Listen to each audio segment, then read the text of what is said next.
بهدف إكسابهم العديد من المعارف العلاجية. اختتمت بمدينة عتق عاصمة محافظة شبوة الدورة التدريبية للمعالجة التكاملية لحالات الحصبة والدفتيريا والسعال الديكي، ومقدمة تعريفية عن الكوليرا برعاية وزارة الصحة وإشراف مكتب الصحة العامة والسكان في المحافظة.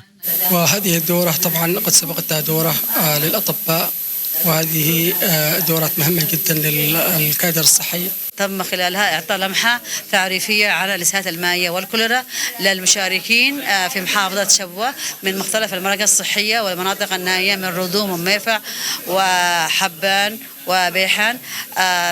خلال هذه الدورة تلقى الطاقم حول الأعراض والعلامات المرضية وأيضا المعالجة، المعارف الطبية والعلاجية للمصابين، وكيفية الرعاية الطبية المنزلية والإشراف على نقلها إلى المرافق الصحية بالطرق الصحيحة والمناسبة لكل حالة مصابة.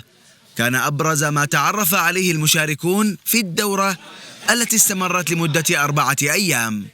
أشكر الأطباء الذين قاموا هذه الدورة، الدكتورة نهلة عريشي والدكتورة راجي، على استفادتنا منهم في المعلومات وتقديم خدمات أفضل في المرافق الصحية. سوف تعكس عمل ميداني لأمراض الحصبة وأمراض الكوليرا وأمراض الدفتيريا وأمراض السعال الديكي، وكل هذه الأمراض يمكن القضاء عليها بأخذ اللقاح الآمن الذي متواجد في عدة مرافق. عدم أخذ الأطفال للقاحات ضد هذه الأمراض والفيروسات الخطيرة تسبب في ارتفاع نسبة الوفيات وظهور العديد من الحالات المصابة بالحصبة والسعال الديكي في العديد من مديريات المحافظة، والذي يعمل مكتب الصحة بشبوة جاهدا للقضاء عليها.